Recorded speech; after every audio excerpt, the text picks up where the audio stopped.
Broadcasting from deep underground in a questionably constructed survivalist bunker, it's the Fallout Hub Wastelanders Party. Special guest stars Pete Hines, Oxhorn, Juicehead, cocktail mixologist Jack Stone, with the musical stylings of the Marty Ray Project.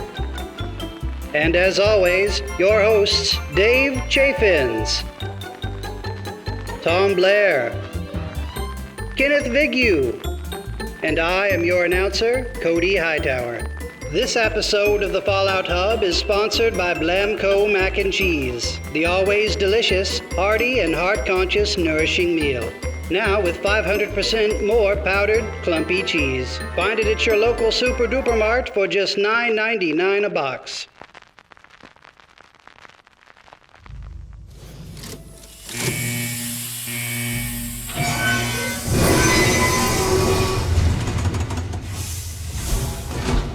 All right, Wastelanders, welcome back to the Fallout Hub. I am your host, Tom. I am the proprietor, as some people call it, of the Robots Radio Network, and also the host of the Fallout Lorecast. And with me on our podcast, as usual, we have Ken from Chad, a Fallout 76 story. Ken, welcome to the show. Thank you. And we have Dave from the Vault Boys WV, our two regular hosts. Dave, welcome back. Hello, everyone. And this week we have a very special episode because we have three very special guests. So please allow me to introduce Pete Hines. Pete Hines, welcome to the show. Thanks very much. Thanks for having me. Yeah, thank you for joining us to talk about Wastelanders. We're extremely excited, and we're super interested to get your opinions and thoughts on some things. And Dave?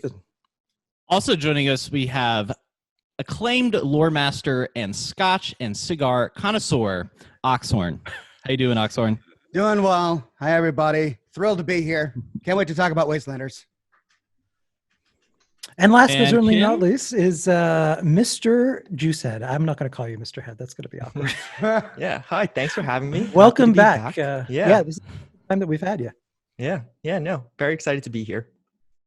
So we start out every one of our episodes with some sort of crazy explanation for why we're broadcasting from inside a vault. But clearly you can see that we are all broadcasting from different locations today. So it kind of blows out the...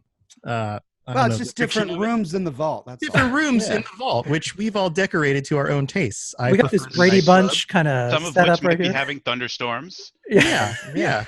Maybe. Right. Juicehead is downstairs in the quarantine ward where there may be a fire later. We don't know. Yeah. So we always start out every episode of the Fallout Hub with our Robots Dozen. Now, Robots Dozen are 12 questions. It's kind of like a baker's dozen, so it's not 13. It's actually 11, but we start with 0 because it's a robots thing, so there's still only 12 questions that we ask our guests. And this is a rapid-fire question thing, and we're going to go in order.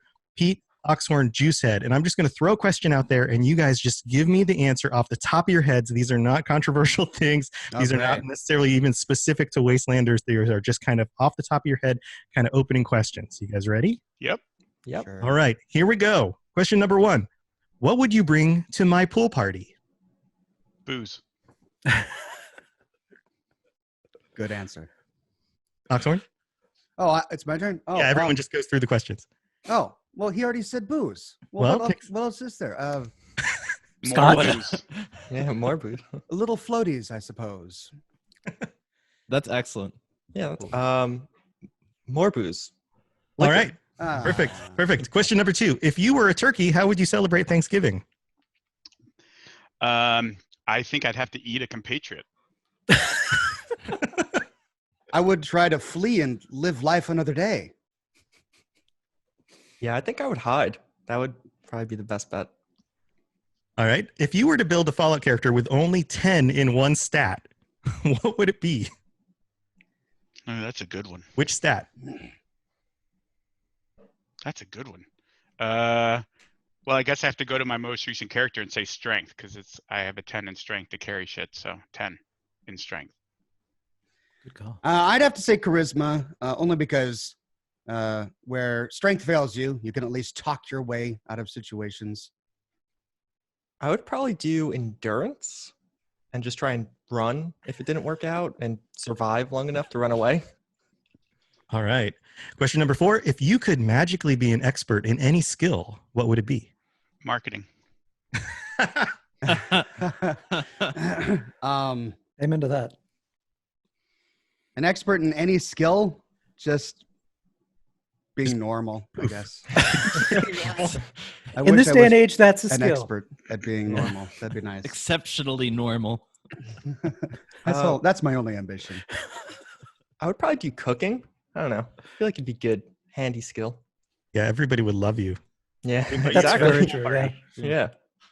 Okay, number 5. Who would win a game of chess, Skeletor or Gargamel? Skeletor. Papa Smurf. Who are these guys? Yeah, I He-Man, don't- She-Ra or something? I would probably say Skeletor also. Okay, number 6. What is the most amazing Fallout 76 camp you've ever seen? The one I did on HOA on Thursday. I forget the kid's name. Kid. Everybody's a kid to me because I'm old. But the UFO that he built outside of his settlers camp was just absolutely insane. And I apologize, I've already forgotten his name, but it was absolutely unreal. I sent it to the whole team on Friday. Yeah, watch that. It was awesome. Well, I think the one that impressed me the most was when the vending stalls first came out for Fallout 76. And I was doing a broadcast and I fast traveled to a vending stall. And the guy had built a death trap where you fast traveled in and immediately you went through a series of different trap doors and it flung you off of a cliff. And then he Die. jumped down and ate you because he had cannibal. That's exactly Right. That's exactly his strategy. Hey, by the way, because I just remembered the guy's name is Captain that built the UFO. Props to Captain for his awesome. Oh, UFO. yeah. Mine also on HOA. I think her name was Lilybird, and it was like her camp was cool because it was like segmented out and it had like a ton of water and like all crazy lighting, underwater portions of her camp, and it was really cool, really awesome camp. That's a good one. Very cool. All right. If you were an old-timey cartoon character, where would you hide your money? Where would I hide my money? Under the mattress. Let's go with cliche. Man, because I was going to say mattress too, but That's still a good answer, Oxhorn. You can have the same answer. you could lift up a floorboard. How about it? You'd find a loose brick by the fireplace, hide Ah, it there. ah. That's good. I think mine would probably be in my sock. I feel like they never take their socks off in those shows. So All right. Number 8. Christmas or your birthday? Christmas. Christmas, but my birthday is 3 weeks after Christmas, so they kind of just get like merged into. But Christmas. Okay. Number 9. Birthday. Thank you. He's like birthday. Yeah, a little late, but thank you. Number 9. If you had to give Dogmeat a different name, what would it be? Deacon.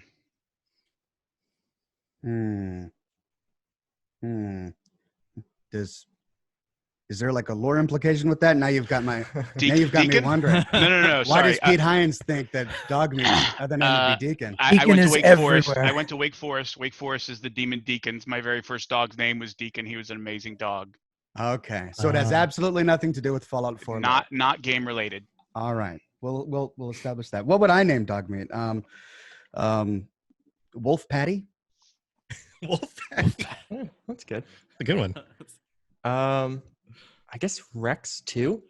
I don't know. The sequel. Rex the sequel. No chopper, sick balls. Yeah. Number 10. If you're a wizard with only one spell, what is it? Lightning bolt. Fly. Do wizards have the fly spell? Because I want to fly. That's like if this was a superhero question, that would be my answer. It would be great. It would be flying. Yeah. I think I would do invisibility because Oxhorn took flying. Okay. Number 11. We're getting close to the end. If 1 is the loneliest number, then what is 2? 2. 2 can be as bad as 1. It's the loneliest number since That's the a number great- 1. No. One no is other, the loneliest number. that no. I've No other ever Three seen. Dog Night fans in the. Okay. Well, now we all have to break out into chorus. 1 is Thank the you. loneliest number. Right? No one else. Dave will sing with you. He's ready. Oh yeah. I love that song, but I forget the lyrics. Oxhorn, do you agree? Or do you have a different- Yes, I do agree. Juice? No, we can skip this part. What is 2? 2 is, I mean, being alone's bad, but if you have like someone that's really crappy to be around, that could be worse. So 2 is potentially worse.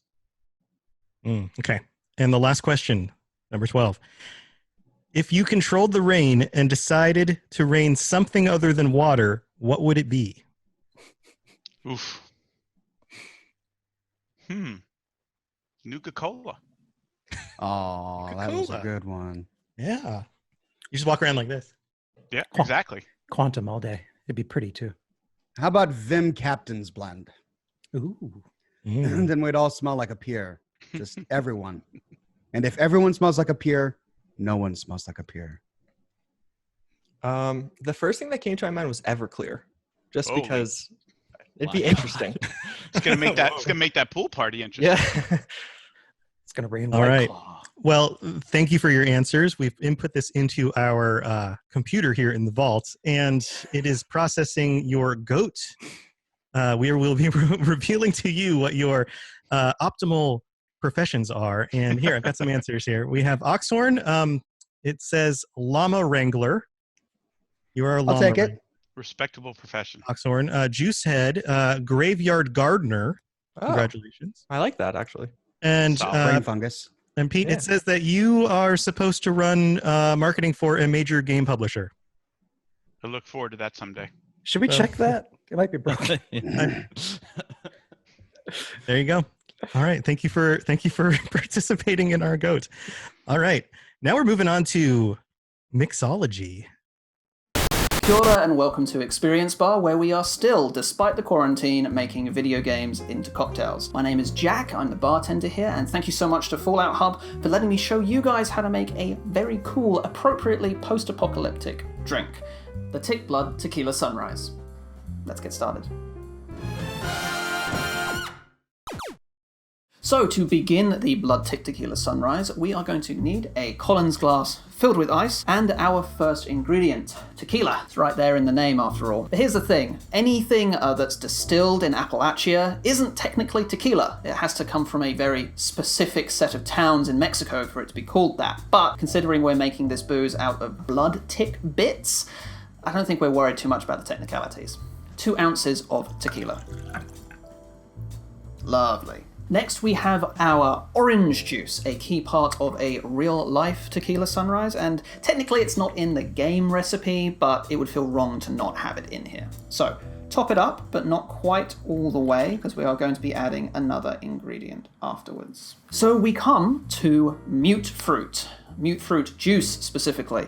So the thing is about mute fruit is that it's never really defined as to what it is in the game. It's used to describe anything from the kind of things that look like apples, right, things to things that look like blackberries. It's kind of weird, it seems like a catch-all term, but from my look at the in-game imagery, it kind of looks like a really messed up blackcurrant to me. So we are going to be topping this off, or rather topping it down, downing it up, downing it down, one of those, with creme de cassis, but we're going to be layering it. So grab a spoon, turn it upside down like this, pop it in the top of the glass, and very slowly pour your creme de cassis over the top, and it will hopefully layer to the bottom. Lovely. You can usually do that without the spoon, the ice slows it down enough, but just to be extra certain, we did it over the back. So there you have it, the the Tick Blood Tequila Sunrise, but we're not quite there yet. It wouldn't be much of a cocktail without a garnish. So we're going to be adding a nice little orange wheel, just there. Balance, damn you. There we go. And a cherry. Just pop it there. And a straw, because we're fancy boys. There we go. If you like what you've seen here today and you want to see more Fallout 76 cocktails, you can head over to the main Silly Goose content YouTube channel, where we have a recipe right now for Nuka Shine. And yes, it's potent, and yes, it's blue, and best of all, it really glows. Hope to see you there, but until then, cheers. Thank you very much, Jack. We've prepared our own drinks here at home. What is everybody drinking or not drinking? We'll start with Ken.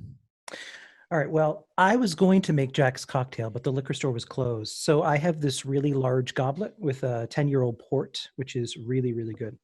Ooh, is it Tawny or Ruby? It is begins with a G. G port. I forget. I'm one of those people who buys what it is without paying attention to the brand label. Awesome. Tom, what about you? I'm just drinking water. Just keeping the pipes ready. Stay hydrated. Flush those pipes. Oxhorn? I'm drinking the Oxhorn special, and to make the Oxhorn special, you take a clean and empty glass, and you pour 1 part Scotch To one more. and another part Scotch. And you Wow. Does it matter the order in which you do those, Oxhorn? Is it? You can be creative. You Okay. can do one So before the other. I'm writing this down just for okay. Yeah. Take Mixology and all. We You could said, test what about you? We could test both orders and see which one tastes better. You said, what about you? I'm drinking, similar to Oxhorn, Nika coffee grain whiskey with a scuff label that you can't really tell. Oh. It's very good. Very good. Favorite whiskey by far. Nice choice. I am drinking, here's my coffee cup, and that's got some coffee with like a shot of Contradiction bourbon, which you can buy in Lewisburg, Virginia, West Virginia. And then I have my water bottle here, and I've talked about it multiple times in the show, but there's my sticker that says, I met Little Sebastian at the Pawnee Harvest Festival. And I love that sticker so much. Double fisting water and coffee whiskey. You reference that all the time, and I finally get to see what it is. Mm. All right. Well, let's move on to our interview questions. You And forgot we're going to Pete. start off. Yeah, Oh, Pete's sorry, drinking Ken? too. Oh, Oh, I'm sorry. Pete. I'm just drinking root beer. Too early in the day for me to start drinking yet. Good enough. Good call. All right. Sorry to jump on top of that. Pete, let's start off with some interview questions. We've got some questions for you, and Okay. I'm very interested. Let's start out with kind of a broad question here. What are some of your takeaways from the year one of overseeing Fallout 76? Games are hard. Games are hard. these are hard. Period. That's it. Talk about End of- threading the needle. 20 years in at Bethesda, 20 plus years, and that's my big takeaway. Making video games is hard, no matter how long you've done it. I should probably expound on that. Look, I said this before. I said this a while ago. I have launched games of every shape and size at this point. I've shipped wildly successful stuff that was essentially bug-free. I've shipped stuff that people absolutely hated. I've shipped games that were problematic, that had issues and crashes and everything in between. And there's a lot of different ways you can approach diversity. And my belief and our belief, part of the reason that I love Bethesda and the people that I work with is that I work with people who, when things don't go our way, we're not inclined to just give up and say this is too hard or too negative or anything. That at the end of the day, if you have a belief in what you're trying to do, that it's far better to grind it out, stick it out, learn from your mistakes, hopefully, but just do better. And honestly, the last however many months has been Bethesda Game Studios as a team and my team, everybody at Bethesda. It takes a lot of folks, QA and production and my team working together to talk about how do we do things better and try and get ourselves in a position to have a successful Wastelanders launch. And I think that's what we've done. And the last few days, I think we've taken a time to sort of virtually pat each other on the shoulder and said, hey, way to go, we did it. But like, part of me is already in, okay, now what? Like, it's not like we're Right. done. It's the next thing. There's always things to improve. There's always things to address. Like, we talk about it even in other. I was watching a video the other day. Since there's no sports, I was watching a U.S. soccer thing, and Bruce Arena was in one of the World Cups was talking about it. Today should be the worst this team ever is. That every day we should be improving little by little, and tomorrow we should be a better team than today. And honestly, like, that's my hope and belief for us as a company and 76 as a game, is that we just continue to try incremental improvements and gains. And take the momentum and that things we've learned off of Wastelanders and, try and do even better for the next stuff that we do. So It's really Wow. Jeff Gardner had tweeted out yesterday, and it's really remarkable to see how much Wastelanders changed the base game in so many amazing ways. To kind of check off so many boxes for even everything from the lighting, the shading systems, the way that the game looks and feels, the frame rates, and beyond all of that, what was added for story. When I first got into PTS and started playing, there was an NPC literally right outside my house. And it was such a surreal moment to talk to one for the first time. It was right on par there with talking to the overseer. Like, you finally catch up to her and she's not dead somewhere. You have Spoilers. kind of have that well, you have that moment like in Fallout 3 when you finally meet your dad again, where it's like, I've been chasing you all over. It felt very emotional in a positive way. good. Yeah, so let's talking about emotion and positivity. There's a community who's been building around Fallout 76 and who's really stuck with it through thick and thin. What has surprised you the most about this community, the Fallout 76 community? The most.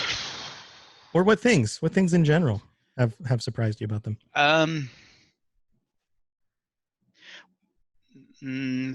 That's I don't know about surprise. How about this? The thing that I appreciate the most is the number of people, just how many people have stuck with us through thick and thin. I'm not sure which part of our bumps have been the thick or the thin. But certainly we've given them plenty of reason to bail with issues and problems and missteps, and sometimes it felt like we took a step forward and 2 steps back with different things, but just that they felt like, look, I get what's here and how much they embraced what it was, and not that they didn't focus on what it wasn't, but they were willing to, for what it was at that time, last August, last November, last April, to say, yeah, there's a lot of stuff I want NPCs, but I still am able to role play and do stuff in this game with other people. And then to see stuff that's come out of it, first of all the content that's come out, the podcast, I had the pleasure of joining KENNETH for his Chad podcast, which was super fun to do and meet all of those folks. And again, just to hear from those folks one-on-one, to say, who are like, how much this game means to them, the relationships they've done. And then you've got, the 5-0 responders and the HOA, I've done that a few times just to sort of get to know those folks better and what they've been able to do. Like this whole, honestly, you guys probably saw, like, I have this shitty little camp. I'm role playing a guy from the backwoods of West Virginia who doesn't put a whole lot of time into this, that, or the other, and would rather just be out with his backpack exploring West Virginia. And then I go see what all these other people have built, the camps that, that Juicehead and Oxhorn mentioned, that the time and effort they've put into, the hours and hours they've sunk into it with creativity. And it's just awesome to see. And so now I think they've done amazing things with the base that we gave them, and now with Wastelanders and where I think we're going forward, I really look forward to them taking all of that passion and energy and building off of this new base that they've now got. And I know we haven't talked about it a lot yet, it's coming, but what I know is coming later this year, a lot of which is really directed towards, look, this is what we hear players talking about, and here's what we see them doing that they want more of, and we really think these things are going to make a big difference. I think it's going to be pretty amazing, the stuff that we have coming down the line. Yeah, so I know you probably are waiting to reveal certain things at certain times, but can you talk about what you personally are hoping Fallout 76 grows into? Like, where do you see it going? Well, I think the answer is it's going to go, it needs to go in multiple directions, right? Like, it can't be, look, going forward, it's just about NPCs and stories. Like that's it. That's all we're doing. Like that will serve a lot of folks.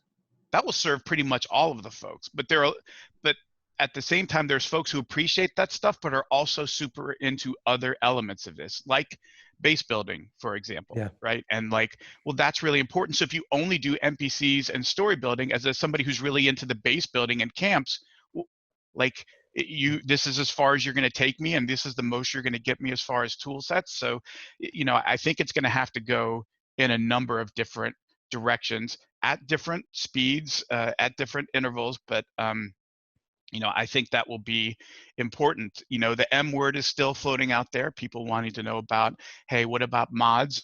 And that's always been something that we've brought to the Fallout franchise based on the stuff we did in Elder Scrolls, and something that at some point I'd like to see us bring an answer and a solution to for folks who want to change their experience in some ways. So, but the time frame I'm talking about there is not, and hey, let's see if we can pull all that off by June, right? We're talking about years, like over the next few years, how are we going to continue to grow? But again, I think there's so much stuff on a system level that they've done with some of the instancing stuff and other things that will really open up a great base for us to build new content and new things for players going forward. And I'm excited for what we have planned, and I'm excited to see what players do with that. Yeah, kind of outside of Fallout 76 itself, with I guess E3 and some of these other event cancellations, and in this current crazy pandemic crisis that we're in, do you see the industry kind of moving more towards digital events, or is there still a venue for those large press events? What's kind of your take on I would suppose the marketing climate right now? Well, yeah, right now it's, if you're planning anything that's not digital, I mean, the main reason that we canceled QuakeCon was we didn't think logistically we could plan an in-person thing and not be able to do the things we're used to doing for the last 25 years of doing QuakeCon. And the problem is, let's say you had a big in-person thing in November. Well, how in this climate are you talking about, like, hey, you should sign up to come take a trip out to here to, like, it's totally tone deaf right now. Like, people are dying and people are getting really sick, and we have colleagues and friends who have folks who have passed away from this. Like, you have to accept what's going on. I think going forward it'll be a mix, and I don't think there's any one solution. I mean, you've seen any number of folks. Nintendo just does just fine with their Nintendo Directs. Like, right, they reach a massive audience. It's wildly popular. Treehouse stuff does awesome. Like, so at the end of the day, I think it'll probably still be a mix. Me personally, I don't mind taking a year off from E3. 20 years in a row of doing that is a grind. I know it's fun to attend. It is an absolute nightmare to work on. It is just months and months of stress, and on top of all of the work you're doing to make games and market games, you're also just putting untold amounts of energy into this single 1 hour thing. That said, I mean, I'm kind of looking forward to E3 next year and doing something like we've done in the past, but we'll see. I mean, sitting here right now, I don't know what it's going to look like going forward, but I still think it's important for us. It's why we do the community things at PAX East. There's just something about getting this to stand there and talk face to face. The conversations I get to have with Kenneth or anybody that shows up that says, I want to ask you questions, that I use Twitter the same way I use PAX East, right? I talk to you like if you were standing in front of me, and there's something to be said for being able to do that with fans, that they can look you in the eye and have a conversation and understand where you're coming from, or that, you can ask me a question. You can go on a rant about how upset you are, and I'll stand there and take it and give you a response or try and give you context. Like, I think that one-to-one is still super important, at least for me, for us. That's kind of my take. Yeah. From meeting you at Bethesda Game Days, I can attest to that personally. You were very open to having conversations and very approachable, and that is very appreciated, because there aren't everybody isn't like that. And when going to these events is a lot of work. I'm sure it's extra time for you on weekends and extra time, preparing and all that. And I can also see how taking some time off from that would be kind of a relief in order to help you prep for the next year and kind of get pumped up for that as well. That makes a lot of sense. Yeah. Did you have something? Oh yeah, just kind of it's kind of a depressing subject matter, I guess. So kind of moving on and bringing a little bit of levity. There is one question that I wanted to ask that I think that some people have been wondering. Okay. There's a running theory, kind of getting into a little bit of conspiracy, that Pixar films are located within the same universe. Do you have any comments on the possibility of a Bethesda verse? Yes. For example, would we see Vault-Tec and Doom, or Wolfenstein and the Evil Within? I mean, the short answer to that is very easy, and that it's no. Like, it is literally impossible for Fallout and Elder Scrolls is the one I've always gotten asked about, and I have to remind people, you do remember that Fallout was made by a different company several times before we then bought the IP. So the notion that those are all in the same universe from the beginning is like folly. And id made Doom and Wolfenstein, and we didn't own them when they made those things. So the idea that we are now going to somehow go, oh yeah, by the way, they're all in the same thing is silly. Now, like, as it relates to id stuff, well, I have seen stuff out there before about like, oh, well, Billy from Commander Keen is somehow related to like BJ from Wolfenstein or this and that. Like, well, that all predates me. So I think the people who made that stuff are better qualified to answer than I do. But in general, no. Like, maybe it makes sense for a Pixar. It doesn't make sense for us. We like our devs to say, what do you want to make? What are you passionate about? Do your own thing. You should be able to make the Dishonored universe just whatever you want the Dishonored universe to be, and not figure out, how does this tie into, like, who gives a shit? Just make Dishonored. Don't worry about it. Do you think do developers get to add in their own Easter eggs, and kind of like the old school Disney animators used to just kind of throw stuff in there? Yeah. That didn't really fit with anything, because you stumble upon some stuff in some of the games that's just kind of nod to other. I don't know if any of you played Doom Eternal. Yeah. Yes. I spent an extensive amount of time, longer than I should have, going through every single title for every single book in the Doomslayer's base to see what was in there. And there's all kinds of stuff in there. Like, there's a Wasteland survival guide in there, right? And you're like, what is that doing in Doom? Well, it's in there because it's fun and it's funny. So yeah, they do that stuff all the time. I don't think I ever saw it. I was told, I was in the first Evil Within, that one of the devs like put me on a missing person poster. And like, I'm because I did a lot of interviews on the Evil Within, because I think Shinji gets tired of having to do interviews where everything's translated, and he was like, will you just do all of these? And so I started doing a lot of interview stuff, and I think they threw a little nod. Yeah, they put stuff in all the time. Most of the time, almost all of the time, none of us have a clue about that stuff. Like, we ask them, can you please make sure you tell us so we don't find some Easter egg that is like totally inappropriate, or like you thought was funny and like, but tonally maybe not okay. But but we're often surprised when somebody points those out, and we look at each other like, did you know about this? I didn't know about this. Like, who put that in there? So. And that's your story, and you're sticking to it. That's my story, and I'm sticking to it.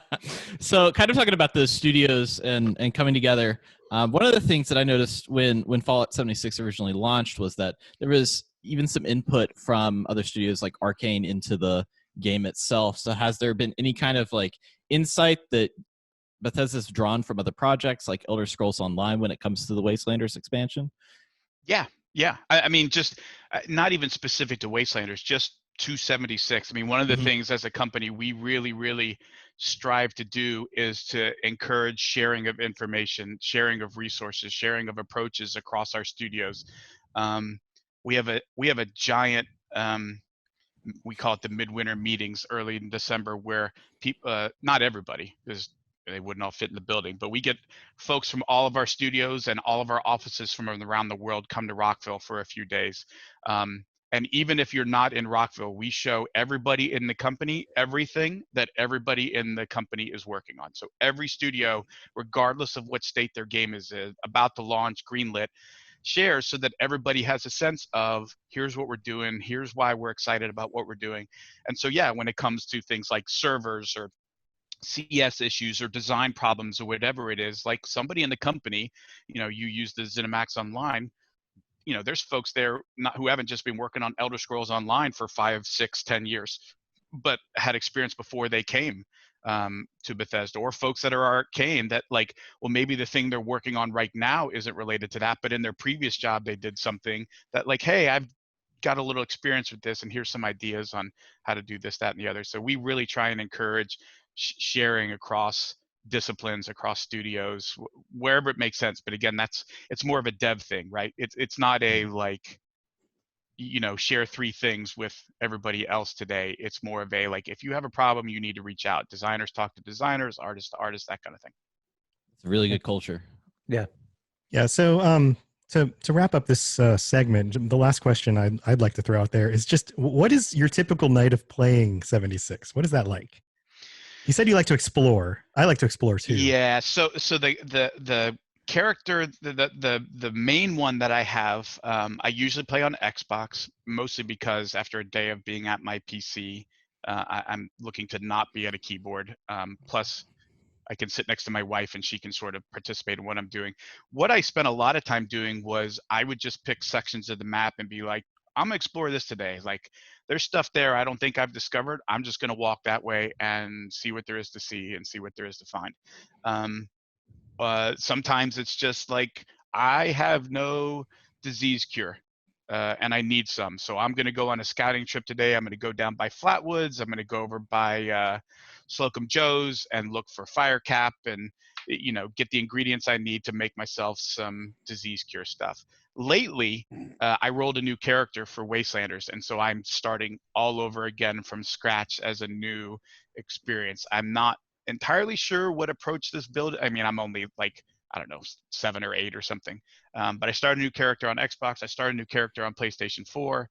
And I'm just sort of I don't know, grazing, going back through doing that goddamn water test in Flatwoods for the 500th time. Rose is waiting for you. Yeah, she can't wait to see you. Yeah, I bet she can't. But yeah, and the DMV. I just like doing stuff at my own pace. Right. And just kind of logging in and see what I feel like doing that day. Like Taylor Swift has said, everything has changed. Yeah. Exactly.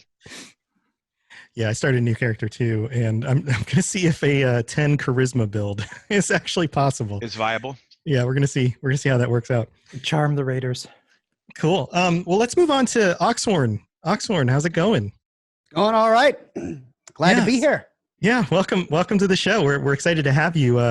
You're one of the guests that we get a lot of people recommending and asking for. So I'm glad we were able to make this work.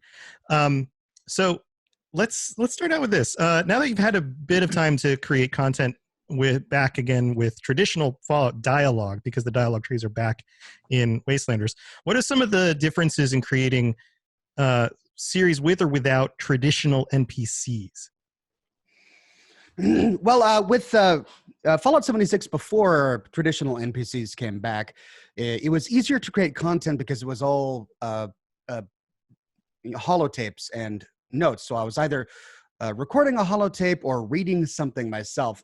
With NPCs, it's much more interesting to have a conversation with NPCs. But from a content creation perspective, it's also really difficult because unlike with the previous Fallouts where you could quick save before talking to an NPC so that you could go back and go through all of their dialogue, there are certain points when talking with an NPC where you get through a dialogue tree and that's a point of no return. And you can't go back and explore some of the other options. So I've been frustrated. It's probably a unique frustration for somebody who's trying to do a lore video and trying to get all of the different options, where I find myself tabbing out of a conversation and then restarting a dialogue so that I can hope to find an earlier piece, but then I find that I've advanced too far in the conversation. So so it's at the beginning of my live streams of Wastelanders, I had to kind of get used to the new dialogue system. And now I think I'm timing it right, because there's a tiny little pause when you know that the point of no return is coming up where you can quickly tab out and then go through the beginning dialogue options again before moving on to the next segment. where you're kind of stuck into that dialogue trait. So it presents its own challenges, but the dialogue is really funny and it's fun. Yeah, Life presents problems where it's like I'm trying to be funny, particularly to a character, but then I end up just pissing them off and they won't talk to me, which is how that works. I find that I want Just to like know. in real life. Yeah. I want to know what the really sarcastic or the mean dialogue option is. But then again, I'm not role playing a mean character. So part of me wants to just choose the nice, goody two shoes option because that's my character. But then I've got this audience that they're watching and they're like, do the sarcastic option. I'm like, all right, we'll do it. And then suddenly I realized that I lose reputation with Foundation because I pissed off Paige. Whoops. Whoops. Yeah, I've always appreciated how much work you put into capturing all the dialogue, all the different scenes and images. And we do podcasts. I do the Fallout Lorecast, and it's really easy on a podcast that's an audio medium to just look up all the content you need and be able to read it into a microphone or find a sound clip. Video is 4 times as much work. Right. Do you find that to be the case? Because I would love to do what you do, but I think what you do is a phenomenal amount of work. How do you feel about it?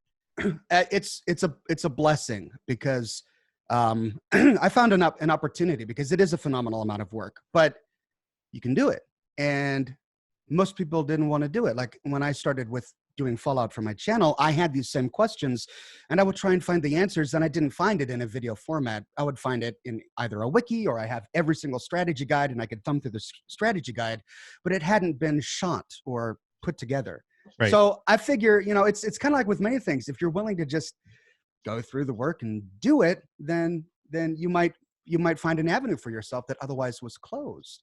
Yeah, it is a lot of work, but it's also a blessing in disguise because I know that few people are going to sit down and do it, or at least not beat me to it. And so I can sit down and just go through it. And yeah, it's repetitive and it's a bit grindy, but it's also really rewarding because I also find an opportunity to kind of be creative myself, either with my own narration over it or finding ways to piece the story together that makes more sense than the way I would typically find it in the world. So it's fun. It's rewarding. You do a good job of putting together the context of something, of what's going on. Or a lot of times if you just stumble upon a note or an isolated holotape, you're kind of missing the pieces of the story. So it's kind of piecing that together in a linear standpoint that makes it really great to listen to.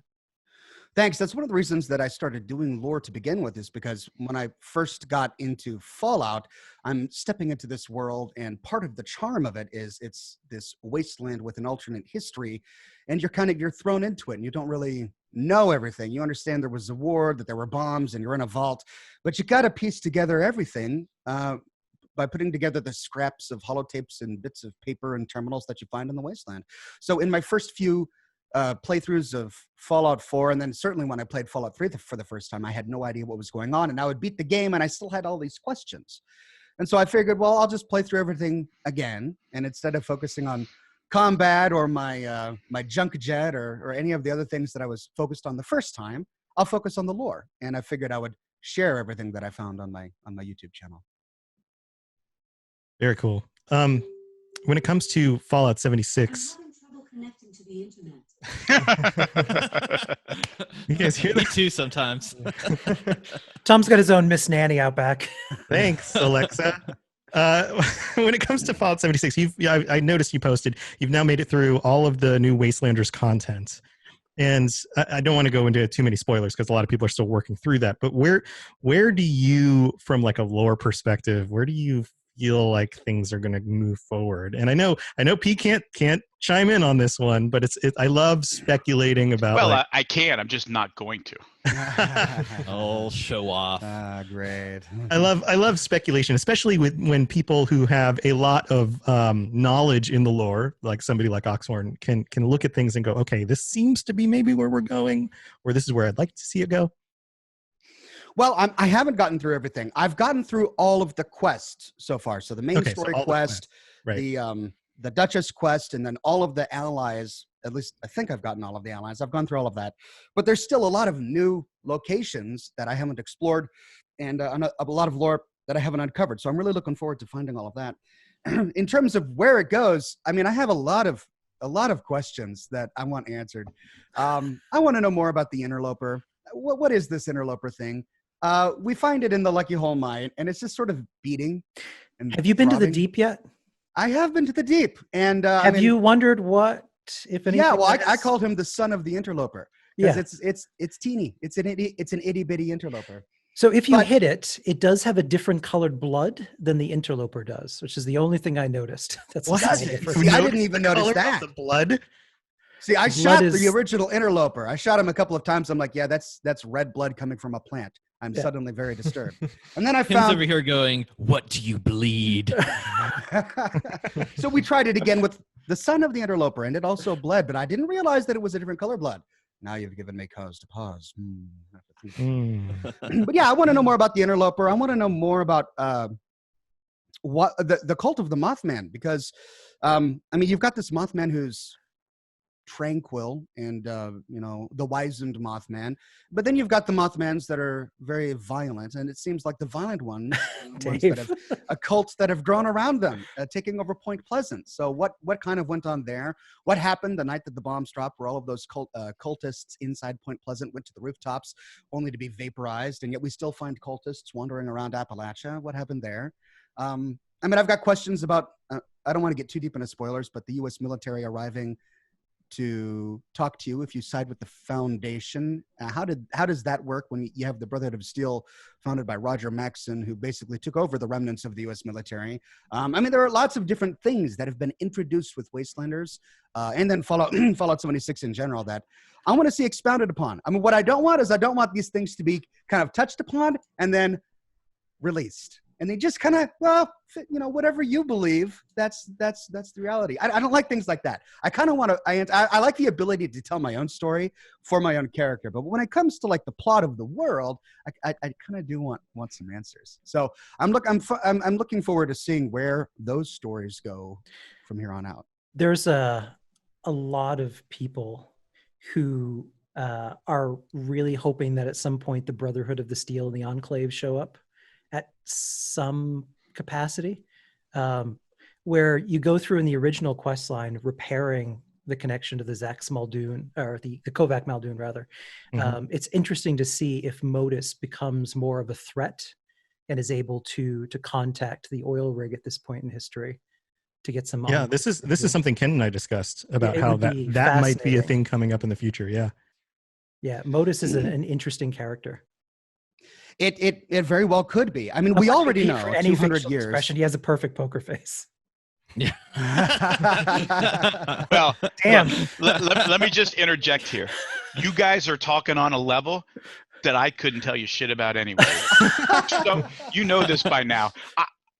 I'm not the lore guy. I was terrible at history. If you ask me to remember names, places, and dates, I will fail on every subject at every possible term, whether it's a game I worked on or not. So, you're talking about all this stuff, and I'm like, phew, I don't even have to play coy here. I don't know what the hell they're talking about. So. Perfect. Well, I mean, we already know, based on the events of Fallout 3, that 200 years after the bombs dropped,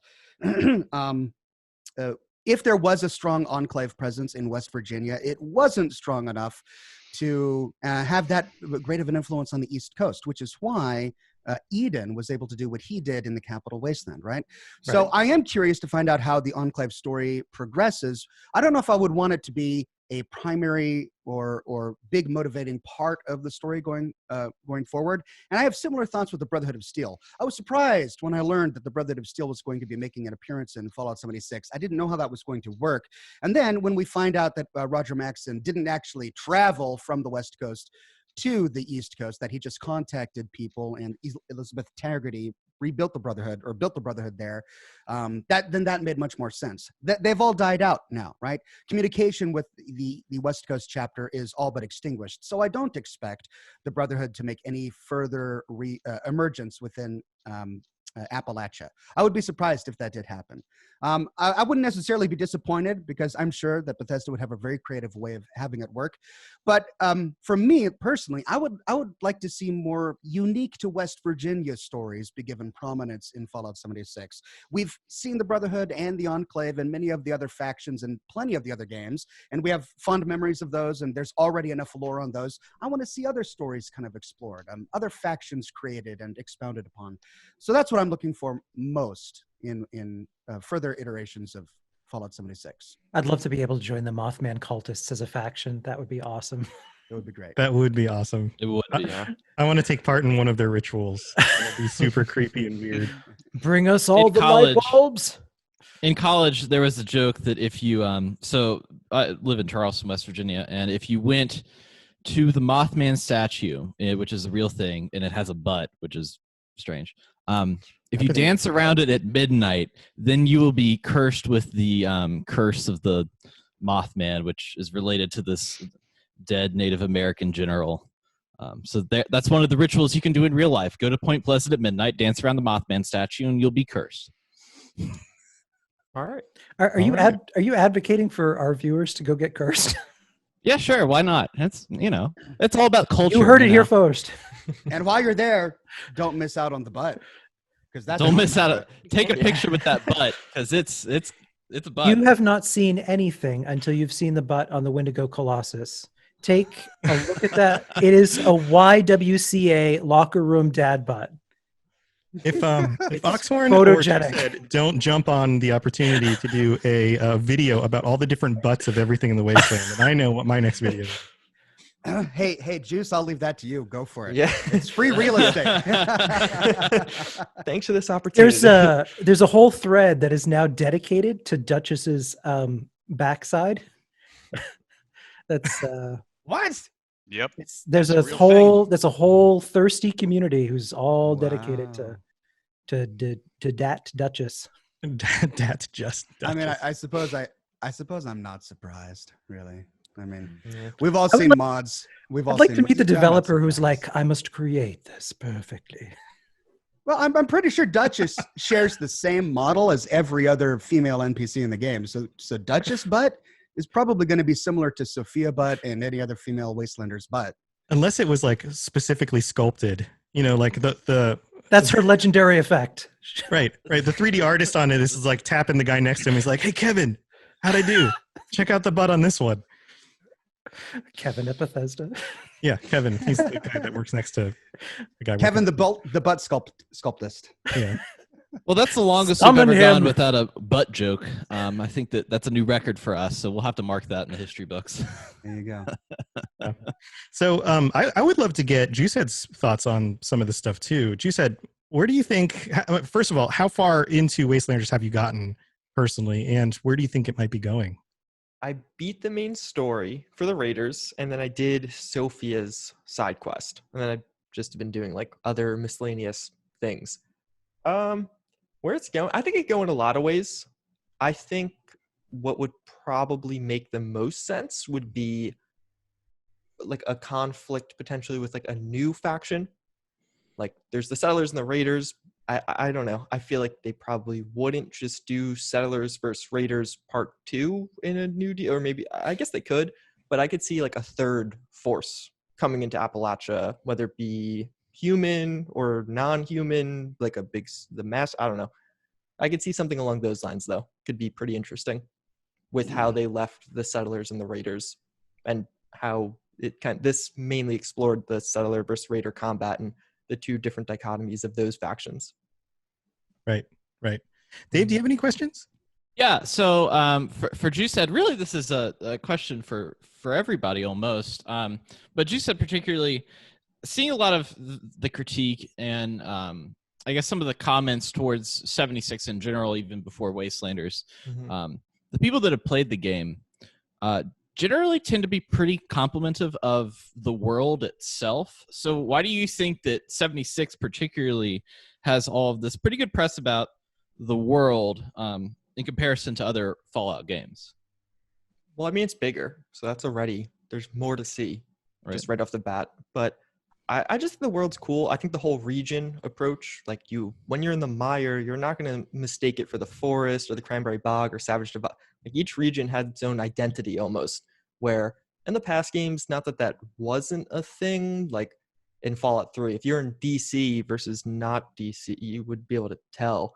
But I think in Fallout 76, it almost exaggerates that more with what you're seeing, the like the visuals of that region, the foliage, and I think it does a really good job with that. That was for me one of my favorite.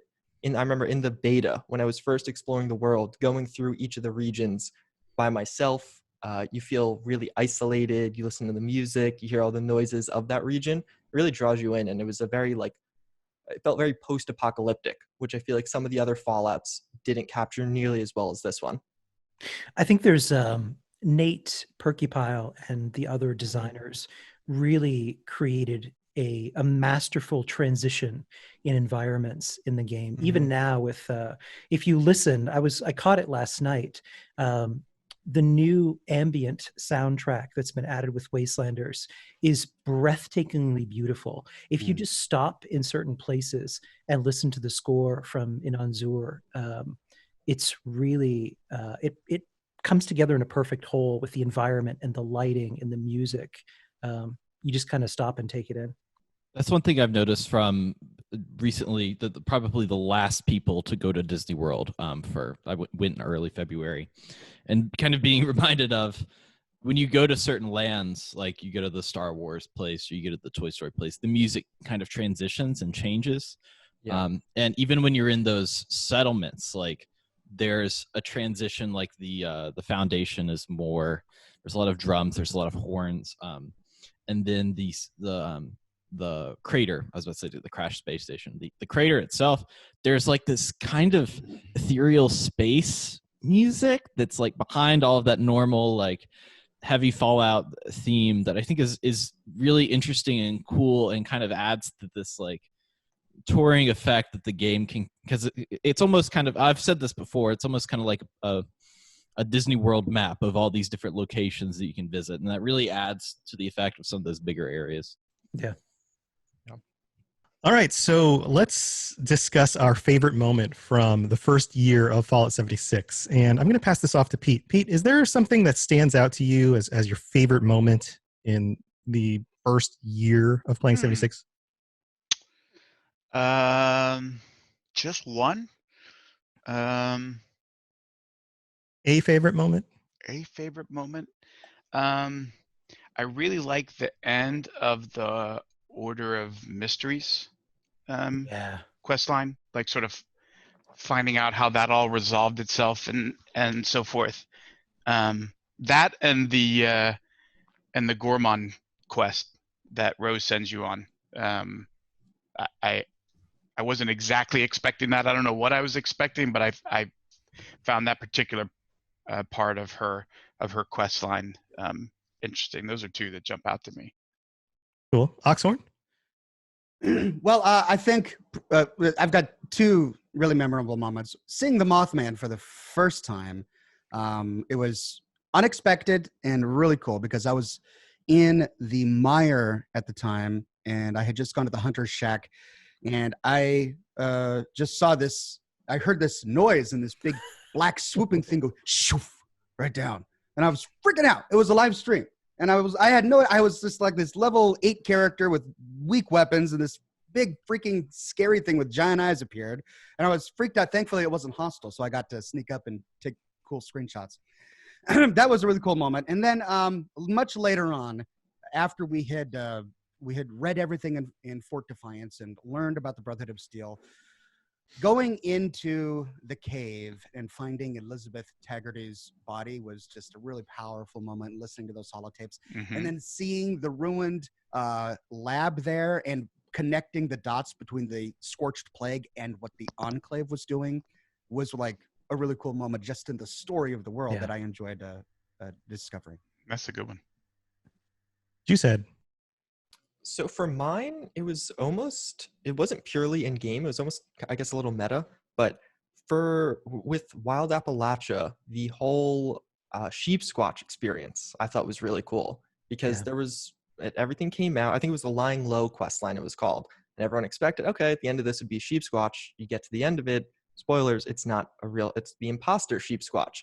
And then we were just kind of left like, oh, so what happened? Where's the Sheep Squatch? And even among the community, it was like very confusing as to what, and then there was like a tease, you heard some sounds in game, you could find, I think it was the quills of the Sheep Squatch somewhere, and the gradual build up to the eventual, oh, here's the real Sheep Squatch. I remember it was a really, really cool experience when it finally one day just dropped and it was there, surprise. But yeah, the that whole was the probably whole my favorite. community was really talking about that, because you Yeah. find the campsite with bodies and quills, and you're like, what's going on here? And there's the holotape, I remember. Yep. Yeah. Yep. Yeah. And then there's what happened to that poor fellow when he activated the imposter Sheep Squatch, and we heard on the holotape exactly. I mean, that was terrifying. He went bye-bye. He got quite a reaction from the viewers during my live stream of that. Ken, what was your favorite? Like Juicehead's, mine isn't so much in-game as it is a little meta. Because I've been involved in a lot of communities, I think the most memorable thing for me is stumbling upon some of those and seeing the groups that have taken the sandbox of the game and made it into an interesting experience. The Fallout 5.0 and Ray and Lucy were the first people that I met that had created a complete role-playing faction in the game. And being able to create role-playing experiences for people to play as police officers or paramedics or fire breathers was just really cool. And to see how that blossomed into in-game experiences like Fight Club 76, which is awesome. And even most recently, Fashion Wars, which you see people completing on a runway in different attire, kind of like the modern reality show, but in game. So it's been awesome to see how people have created these kind of unique experiences in the game. Yeah, totally. Dave, what was your favorite? So I kind of had a unique opportunity when I guess this game was first released, because I live in West Virginia, and I've spent, my study in college was geography and Appalachian studies, so I have a lot of that knowledge base. And so going to these locations and seeing the level of detail in the recreation of a lot of this stuff. Also the amount of story that doesn't portray West Virginia as a bunch of hillbillies kind of running around, eating hot dogs or what have you. Like there is some real care that you would get from our local NPR station on public interest stories. But the thing that surprised me the most, and I think my favorite moment, and it's kind of unique, I think, to people that have been to these places or have memories from places. So I live in Charleston, but there was an opportunity that me and my dad had. My dad's an avid golfer, and he got us special tickets to go to one of the Greenbrier tournaments when it first started. And I remember we went to the clubhouse, and we were able to watch, I think it was the 18th hole green from that clubhouse, and they were giving out free Arnold Palmers. And I remember walking into that clubhouse that's recreated in Fallout 76 and remembering that in my head and missing my dad. That's kind of you don't get that playing video games from just the world design. I think that was probably the most special moment that I had in the game. It's very cool, David. Thank you. Nice. When I think about my favorite moment, it was getting a coworker of mine, a guy named Martin, to jump in the game with me. I was like, hey, this game's out. You should play it with me. We can play together. I can help you out, take you through the world and stuff. And it wasn't until we were both playing together that I realized that he had never played a Fallout game before.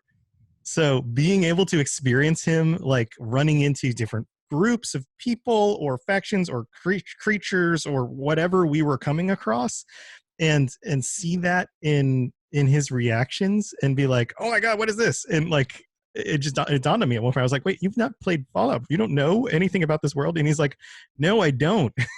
And we've all had that experience of recommending, oh, you should go play Fallout 4 or Fallout 76 or Fallout 3. But to jump into 76 and actually experience that with somebody was really cool. And to just, and to do parts in the game that I had already done before, and I knew what was going to hit. Why don't we go explore in here? What's in here? And then just see him experience that and have questions. And I thought that was a lot of fun. Yeah. And that old-fashioned organ tune means it's time for the feud.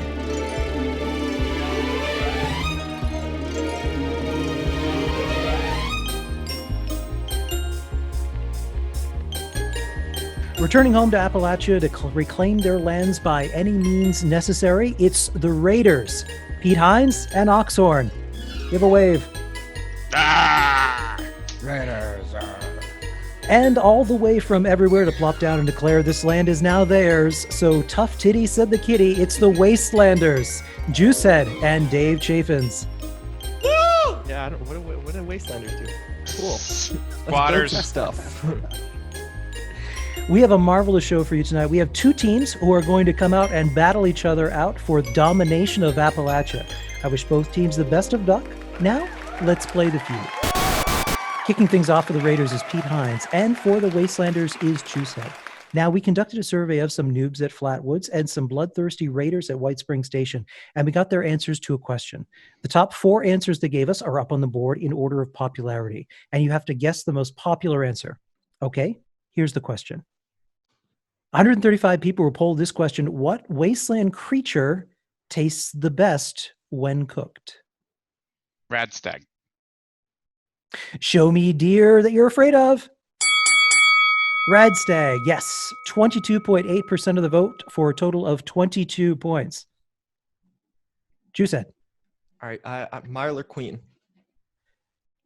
Show me angry creature.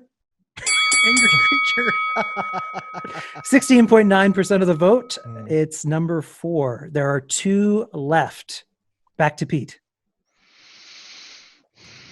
Am I allowed to consult with my teammate? You can call a friend. So ring. Oxhorn, I'm thinking mole rat just because they're everywhere. But What about the honey beast? oh, They taste like honey? that's not bad. You want to go with that? Yeah, let's go with that. Let's go with that. I'm gonna go with honey beast. Show me store-bought honey on legs. Oh, no. No. Ugh. Back to Juicehead. Can I also phone a friend? You too can phone a friend. All right, Dave. What do you, oh, ring. Dave, are you there? Oh, hello. Hello. So I was thinking Radroach, just because the memeability of it, but I don't know. And it's like everyone knows a Radroach. What about like a death clause? Probably like. when Oh you think yeah, of that is Fallout. good. Yeah, a Think death of claw. that. Yeah, no, that's probably all right. Either so one. I would go with death claw. Show That's me fun. 15 feet of nope. Yes, number 1 answer at Oh, all right. 27.9% of the vote. Actually, no, that's number 3 answer. Oh, A number 3 answer. Double check that. Yeah. Or I'm sorry, number 2 answer. That's the number 2 answer. Oh, you know what? It's weird. It didn't give me an order. all right. So we did pretty good. I'm calling Steve Harvey. This is a sham. Good enough. Yeah. Ken, if you look in the Discord, if you scroll up, you'll see all the ones. Yeah, that- I snipped the same ones, but it Okay. it didn't give me. Yeah, the if look at the bars, you can see. yeah. Right. Steve Harvey, also from Welch, West Virginia. So Death Claw is the number 2 answer. Death clause 2. What was the one that we didn't get? We have one more left. So back to Pete Hines.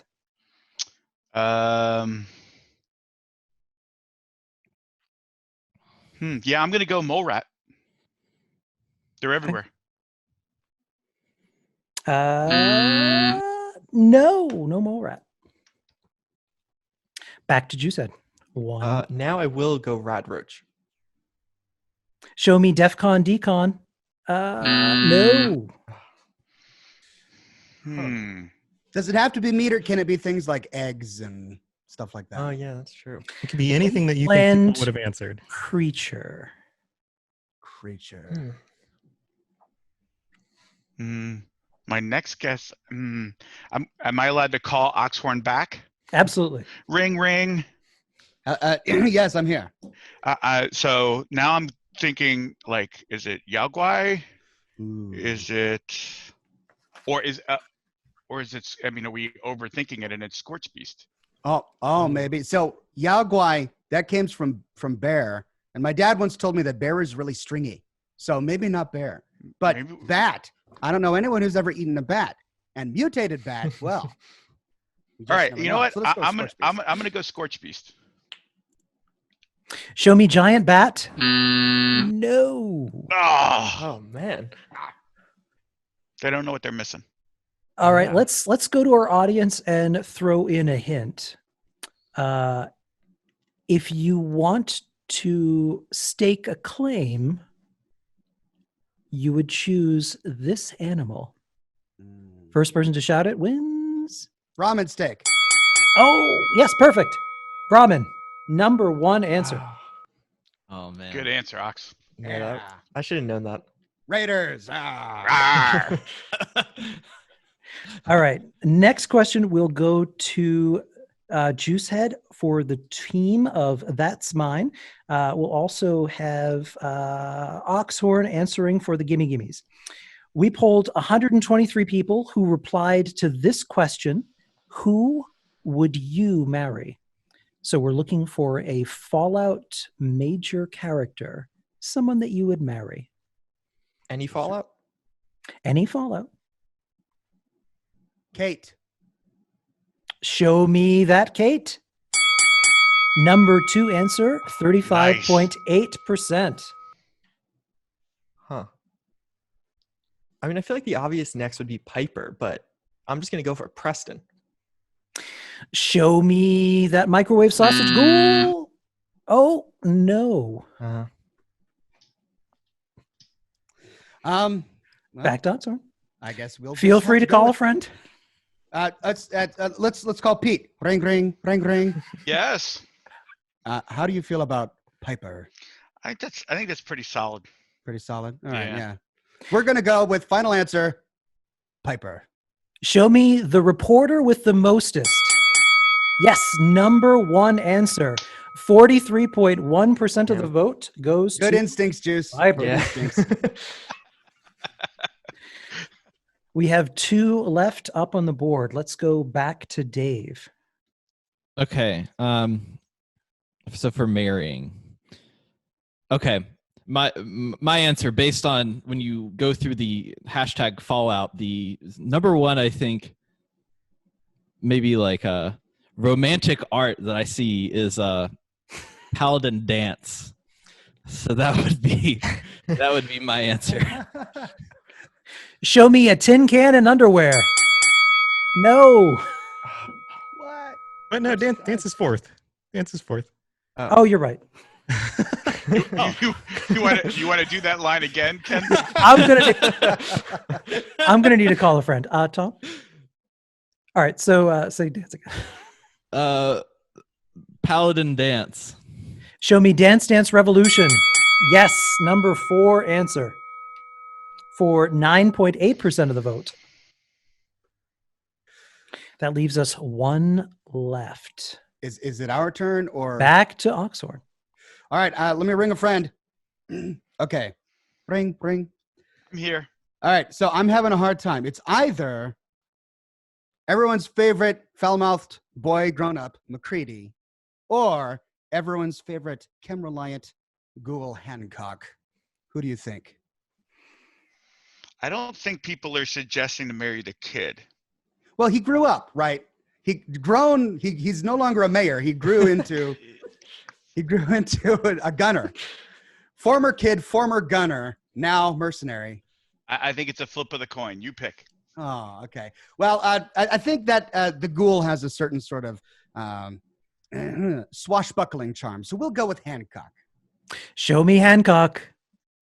Yes, Hancock, 11.4% of the vote. Ox crushed it. Damn. Right. Raiders rule. All right, and before we go on to the next one, I'm going to number these because they are out. Halftime break.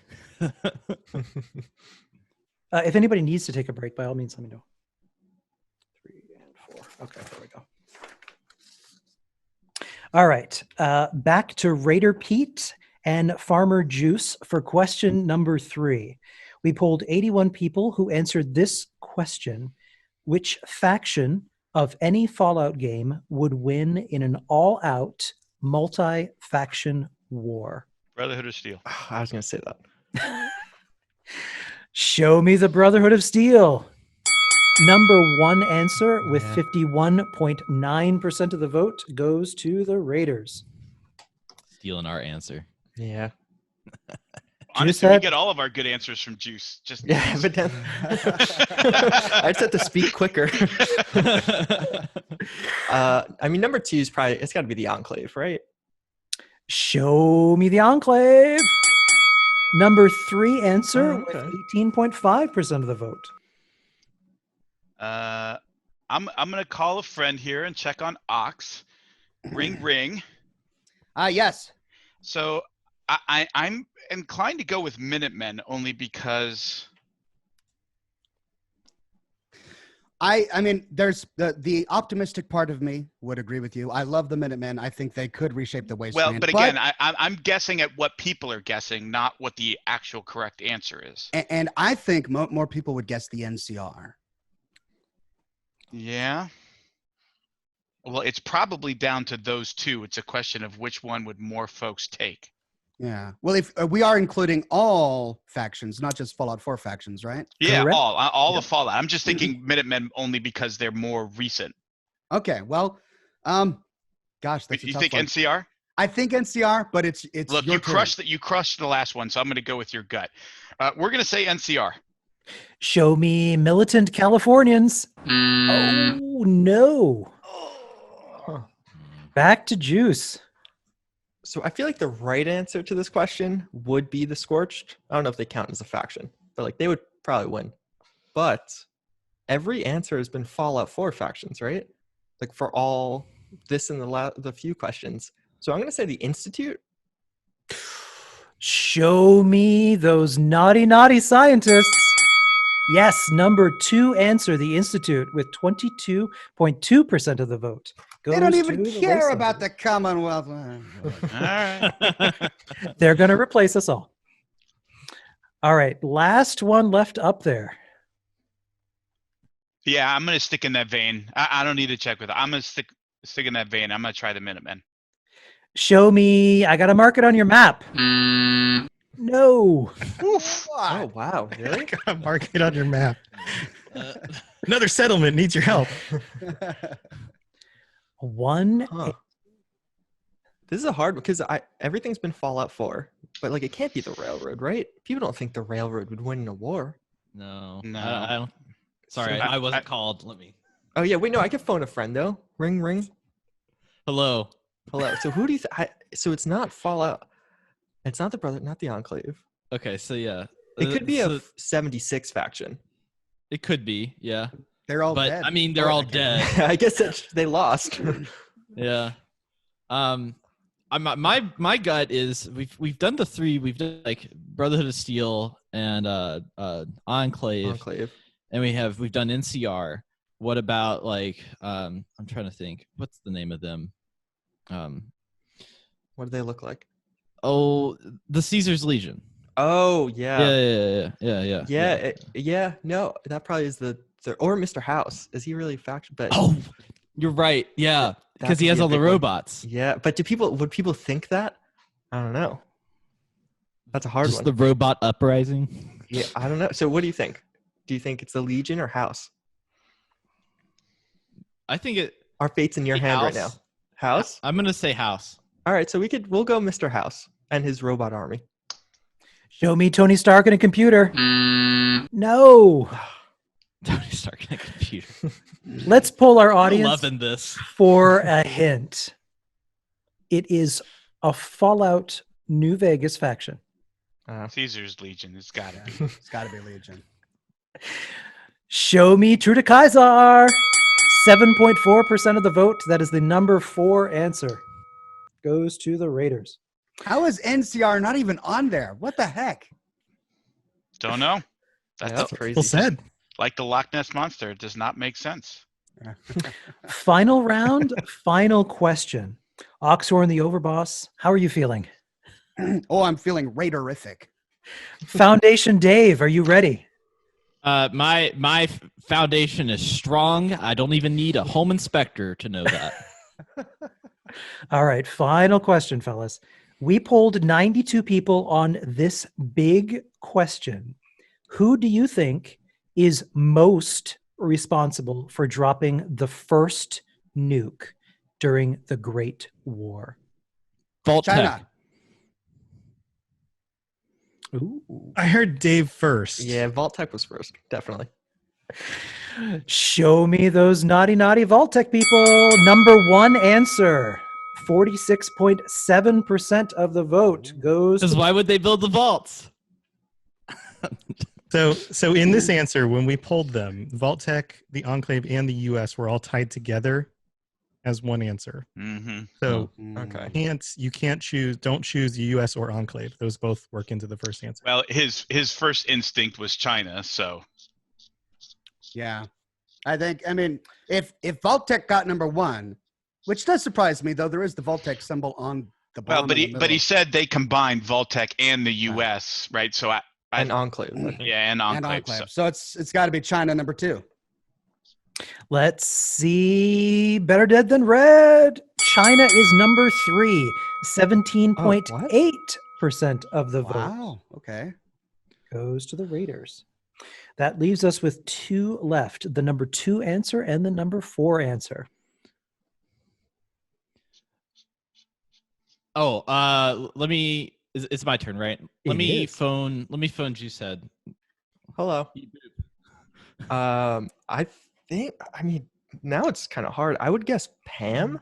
Would people say Pam? Is that the little robot from the Fallout 4 quest? That's. I mean, that's who else? I don't know. Preston. I don't know. Just because why not? Pam or Preston? That would be my guess. All of these answers are directly related to lore or lore theories. So All now right, it's- I would don't- say All Pam. of you should bear that in mind. Okay, let's do Pam. Let's see. Nonstick cookware. Pam. 24.4% of the vote goes to. so that was number 2. Was that the number 2? That was the response? number 2 answer. Wow. That leaves 1 left. 1 interesting theory left. Well, there is that theory that we got from the Zax computer in the Brotherhood of Steel bunker in Fallout 2, where he suggested that it all came from bored AI. Pre-war artificial intelligence just got bored, and they wanted to see what would happen, so they launched the nuclear apocalypse. That's kind of close to Pam. I mean, though Pam is an AI, but I don't know if it stemmed from boredom. So is that like a separate answer? Can we say bored AI? Sure. Sure. Yeah, that's a separate answer. Show me a computer who got tired of playing Minesweeper. No. All 1 right, it's definitely Preston. left. All right. Let's do it. Let's lock that answer in. Final answer, Mr. Preston Garvey. I have no Is idea Preston why Garvey. that would make sense, but The people are weird. Yeah. The internet is strange. Let's do Show it. me the most despised person in Fallout lore. Hey. I love Preston. No. Mm. Okay, Pete, huh. I'm coming up against the wall here. We've done Enclave, military, Vault-Tec, pre-war USA. We've done China, we've done Pam, we've done bored AI, and for some reason, Preston Garvey. What would be the big obvious one that we're not thinking of? Well, again, we're guessing at what they guessed, right? Right. What we think is the answer is not relevant. So the question is there any number of fans who have a Brotherhood of Steel conspiracy theory? Was Brotherhood of Steel considered as part of the? Well, I mean, Brotherhood of Steel is a post-war faction. It didn't exist before the bombs dropped. Yeah, but I'm guessing at what people are guessing. Right. So would people be confused enough to think that the Brotherhood started the nuclear apocalypse? Yes. I don't Potentially. know. Yes. In 2020, anything's possible. Again, we're guessing at what they're guessing, not actual answers. What else do you guess? There's some stuff in Vegas about how House knew there was going to be a nuclear war, right? That's true. He was preparing for it. Right. But then again, he went to all the effort to save Vegas. Yeah, I'm drawing a blank here. So. I'm drawing a blank on what else people guessed, particularly because it's not the 4th answer. It's like the 6th, because 3 of them are rolled into one answer: U.S., Enclave, and right. So So it's the 7th, I think, right? Let's ask our audience, and the first person to yell out the answer will claim the final answer. The audience says, the threat came from above. Aliens. Oxhorn Oh, calls, Yeah. show me Zaytans. Yes, the number 4 answer, Well done, 11.1% of the vote. It was the aliens. How could I have forgotten that? Of course, that's a theory. All right. I'm not even sure I've ever heard that theory, that there was a conspiracy theory that aliens started the Great Well, War. there are some recorded holotapes on Mothership Zeta Yep. where they talked about where Oh, they right. abducted someone who was in charge of the nuclear codes, and they had some of the nuclear launch. Let's not forget their invasion plan with Giddy Up Buttercup. Hmm. That's true. Weaponized buttercups. Okay, fair enough. All right. Well, we were trying to go for wacky and off the wall, and Ox found it. I got to do some quick math here to add up points. 32.4. If it was instead of who do you think is responsible as opposed to where did they nuke, my answer would be Pete's camp. Yeah. Well, if you're looking, I think I'm just ahead of White Spring in terms of. yeah. I gotta the BI Sorry. team. The BI team might have to run the numbers again, but I'm pretty sure last time I checked, I was just ahead of White Spring. No, when on my first day of streaming Wastelanders, I was in the crater just doing quests, and somebody nuked my camp. Right in the middle of my camp. It was the dead center of the nuclear. I destroyed everything. That's a all of question. my concrete. There's a question for you while I'm adding this up. When you play in game, do you play as Oxhorn? Like, is that your handle, or do you like go under Yeah. the radar? Okay. No, I play on It's on a stream public sniped. server. I play as Oxhorn. Yeah. People will bump into me all the time. It's Got stream sniped. yeah. I've bumped into Juice a few times too. I think. Yeah.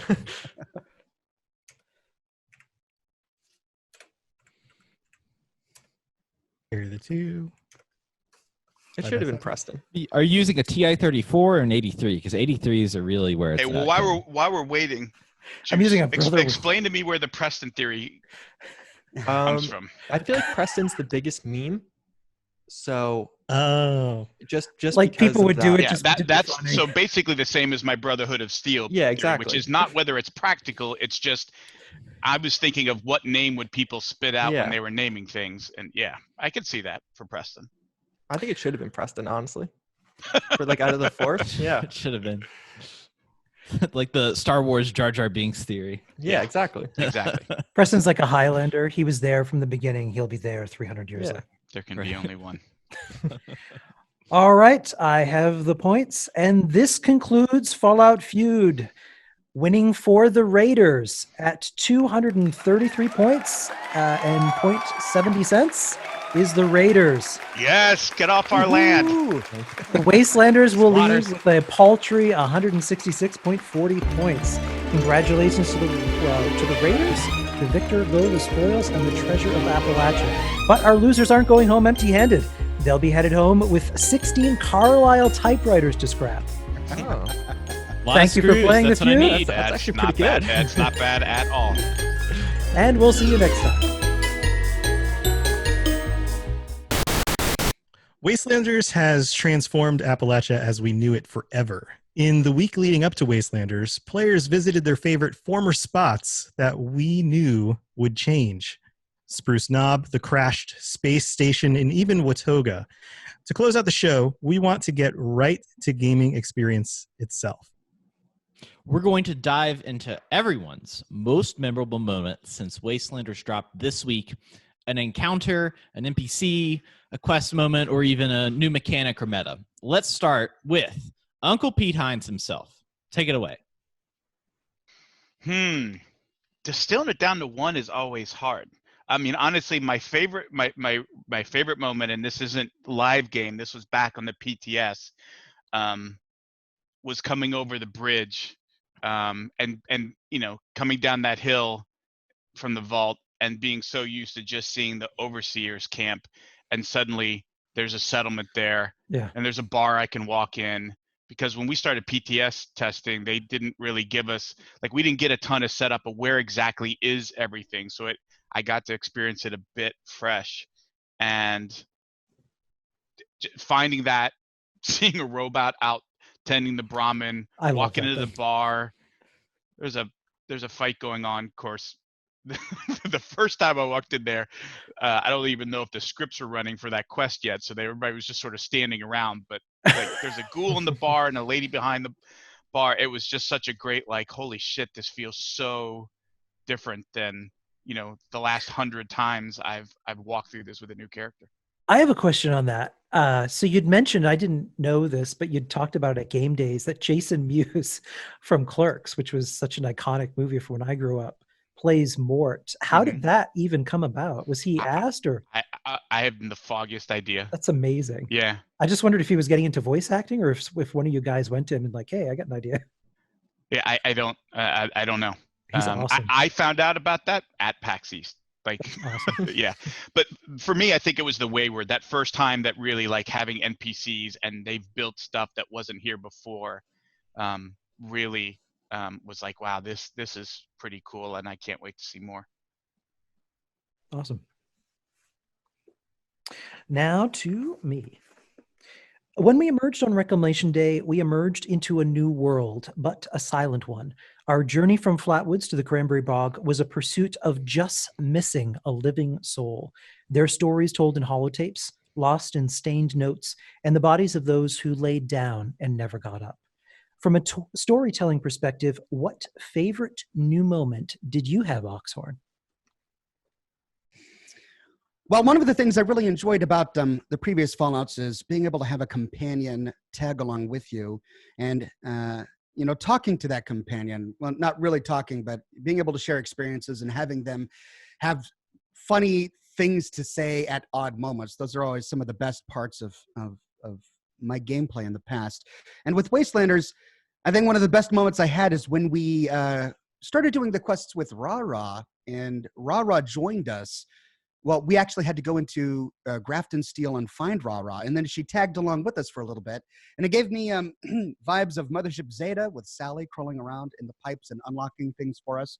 We had that same thing with Ra-Ra, and I found myself talking to Ra-Ra and making jokes and, you know, picking on her dialogue, and she was just a lot of fun. So exploring a dungeon with a new character, even if it was part of a quest and it was temporary, was refreshing. It reminded me of previous Fallout games, and I had a great time.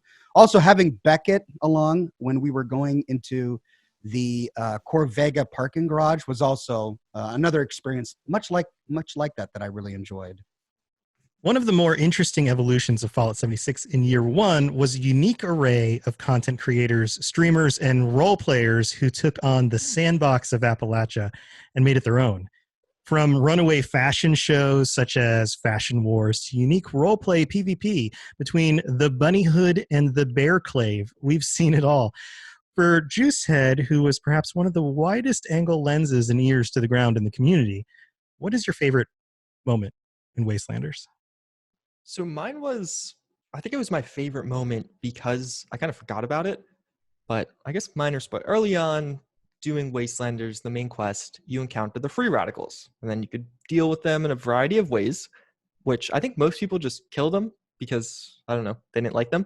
So I was trying to do a more evil or alternate playthrough. So I didn't. I tried to befriend them, and I was like, oh yeah, I'll help you out with whatever evil deeds you want to do. And then you kind of leave off there. They're like, oh yeah, I'll help you. And then they're like, oh yeah, cool. And you go do the rest of the quest. And I kind of forgot about it. It was probably another few hours of gameplay. But then as you, after a certain quest point, roll up to the Wayward, you'll find the free radicals had invaded the Wayward, and they were planning on collecting that debt you offered them so much earlier. And for me, it was just a really cool moment because I almost forgot I had done that, signed that verbal contract. And then I was like expected to actually pay in one way or another once I had gotten all the good loot. And I was like, well, I don't really want to give you this stuff now. So unfortunately, I could do like dialogue choices to get out of it, but it was just a cool experience. Actually having like a consequence to my actions from much earlier on, and then coming all back around, and you get a really cool mask in the end. So it was definitely all worth it. Everyone left happy. All right. Dave, do you have a favorite moment in Wastelander so far? Yeah, one of the things that I was looking forward to was how what they were going to do with building off of characters that we already knew. And so if you're really into the what's it good? Like the dialogue and the holotapes and the notes of the year one Fallout 76, you kind of get a clue of characters. So my favorite moment, and one that was really a little more special in that, I hate to pull out the emotional bandwagon again for the second time today, but Duchess, the character in The Wayward, you can have some dialogue with her.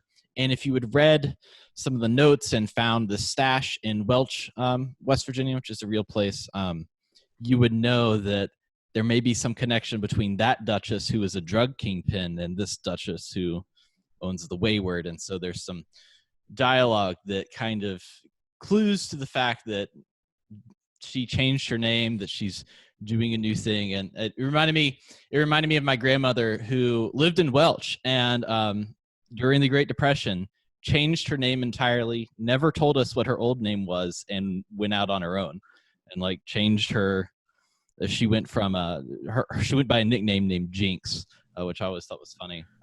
But I was kind of like, oh, cool. It's like they're taking these characters from this, this time when we didn't see them or know them and extrapolating them. And that one kind of hit home to me. It's like, it feels more alive. It feels like that these are real West Virginians with real stories.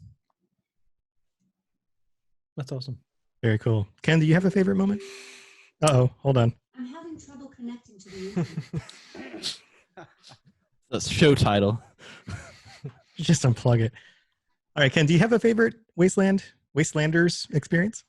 Yeah, in PTS, I only went so far as I wanted to save the main storyline for when it launched. But I'll remember my favorite moment is after all of this buildup of trying to chase down the overseer after all of this time, the moment you walk into her house and she's there in front of you, and you have to face up to her, this person who kind of molded you from an early age all the way up through the vault, and then just kind of threw out into the world.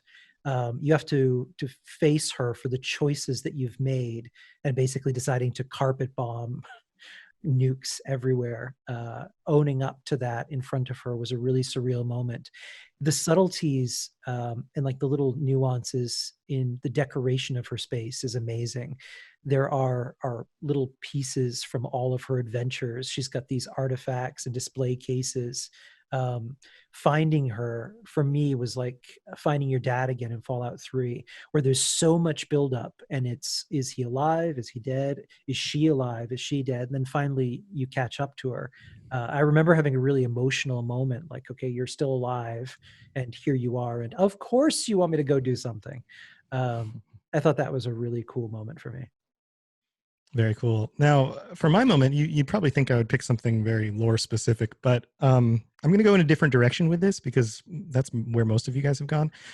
For me, it's the little details that make the world feel more alive. And one example of this very early on is when you go back to your camp and you're having a conversation with, I don't remember who it is. It's one of the settlers, maybe.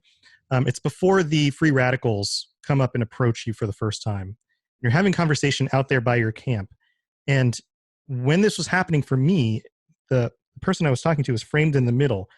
And as the conversation was going on, in the distance, I can see very slowly wandering like toward me two objects. At first it looked like one, and then it was two, and I realized it was two people. I didn't realize they were people at first, and they're like, oh, there's two people. Oh, they're armed and they have weapons out. And it actually forced me to cut the conversation short and then deal with these two individuals who were approaching me. And it felt like a very realistic, like, hey, I'm having a conversation. Oh, something else is happening. I need to change my attention here. The fact that the game is doing that, and I don't ever remember that ever happening in another Fallout game, because I believe the world pauses whenever you have a conversation in Fallout 4 or Fallout 3. You're just having that one conversation. Nothing else is happening, I believe. But in this, the world keeps moving, and that's the way the world actually works. And that kind of little detail, and that's one of a number of little details that happen in this game that really make it feel alive and kind of like you're really in the situation. You have to just be aware. I don't know. That really made it feel like a kind of new experience in Fallout that still made a lot of sense and felt real to me. And then for the final moment here, there's going to be another floating Mr. Handy who's going to remind us that it's time to close the show. So Tom, then you can lead the closing. Yeah. All right, everybody. Thank you for joining us for this episode of the Fallout Hub. And thank you to our guests, Pete. Thank you for joining us. Is there anything you'd like to share to end out the episode? And how can people get a hold of you if they'd like to reach out to you? I feel like everybody knows where to find me. They have no issue finding me and telling me what they think. I am DC Deacon on pretty much any platform that you can name. Thank you guys for having me here. Thank you for what all of you do to help amplify and talk about not just Fallout 76, but the world of Fallout, the amazing stories that it contains, the fun that it has, the community that's built around it. I'm glad that everybody's enjoying Wastelanders so much, and looking forward to what we have to come in 2020 and beyond. So stay tuned. Thanks, Awesome. Pete. Oxhorn, how can people get a hold of you? Really, I'm just at Oxhorn on Twitter, just at Oxhorn. I don't really use much other social media except YouTube, of course. I've got my YouTube channel and Twitter. That's about it. So people can shout out to me there. I don't always respond, but I try to respond every now and then. And of course, I'm constantly producing new content on my channel. Yeah, and you've also been streaming a lot of live stuff for Wastelanders, so people can tune in. I have, yeah. And I try to be pretty responsive to the chats. So I've got a few more Wastelander streams coming up. So you can come on down and join the fun. Awesome. Juicehead, or Mr. Head, as I like to call you.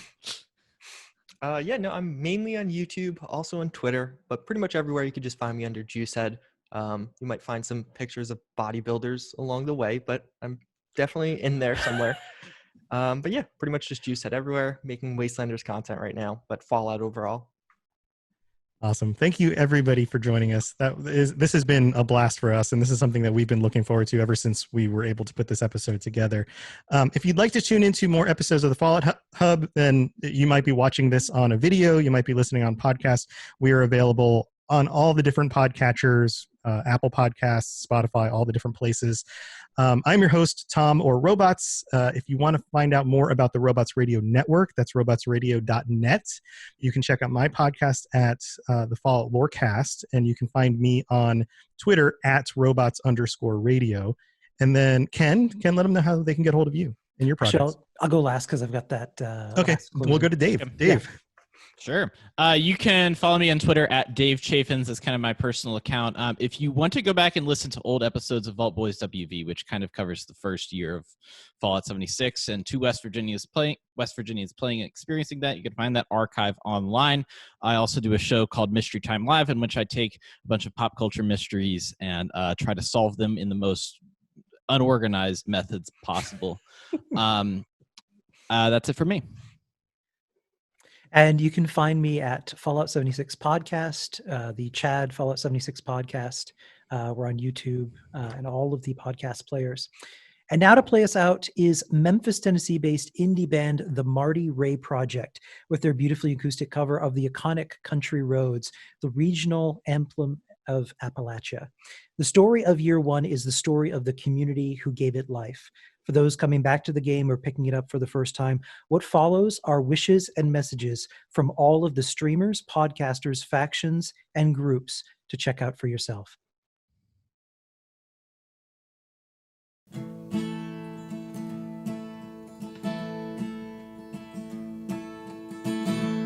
Almost heaven, West Virginia, Blue Ridge Mountain, Shenandoah River. On behalf of the Fallout 5 new responders, we look forward to serving Appalachia in Year 2. And here's from me, Kev Do It, from, well, Kev Do It.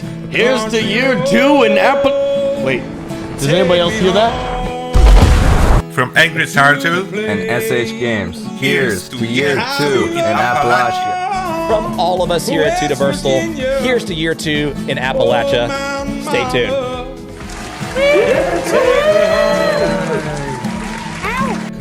Hey everybody, Medic here, and you can find me at www.twitch.tv/Medic1556. And here is to Year 2 in Appalachia. This is Appalachia Howie and Pantagrulia from F76 Art Project. And we want to wish you all a fantastic year 2 in Appalachia. From everyone here at the Munchkin Jesse channel, we want to wish you a happy 2 years in Appalachia. Take me home. Hey y'all, Bearded I Am at Wasteland Brews from Twitch. Cheers to year 2, Wastelanders. From the Brotherhood of Steel Appalachian Chapter, here's to year 2. From the Enclave Armed Forces, year 2 in Appalachia. From the head of the table, Mr. Grawl, and the rest of the security, here's to year 2 in Appalachia. From all of us here at the Fallout 76 Discord, here's to year 2 in Appalachia. From all of us here at the Minutemen of West Virginia, here's to year 2 in Appalachia. I should have been home yesterday. Oh, yesterday, country road. From Nakari206 with the Fallout Photo Mob, here's to year 2 in Appalachia. G'day guys and girls, this is Tyrone, or better known as Tia. Just giving one last cheers as we enter year 2 of Fallout 76. This is Recky Renee and all of her best friends at Facebook Gaming, wishing everyone out there a great year 2 in Appalachia. From all of us here at the Vultures, here's to year 2 in Appalachia. From all of us here in the WVR, here's to 2 years in Appalachia. I'm Rick McVick. I'm Vendertron. And I'm Shalene. And from all of us here at That Fallout Show, congrats on the launch of Wastelanders. See you in Appalachia. From all of us in the Free States Militia, here's to year 2 in Appalachia. The Reddit Follow Network's looking forward to another year in 76. Are you ready? from everyone here at the Appalachian Brotherhood of Steel, here's to year 2 in Appalachia and many more to come. I belong West Virginia, Mountain Mama, take me home. From all of us here at the Apocalyptic Aristocracy, here's to year 2 in Appalachia. Keep it weird. From all of us modest and hardworking people at the Vault Tech Corporation, here's to year 2 in Appalachia. And driving down the road, I get the On behalf of the Fallout feed, Dames Who Game, a Skyrim Addict podcast. And all of us from ASA Podcasting. We'd like to welcome all the new Wastelanders. We're so very glad to meet you. Here's to year 2 in Appalachia. We'll see you in the wasteland. West Virginia, Mountain Mama, take me home. Country road, where country road, take me home. Yeah, to the place I belong. West Virginia, Mountain Mama, take me home. Country road, take me home. Country road, take me home. Country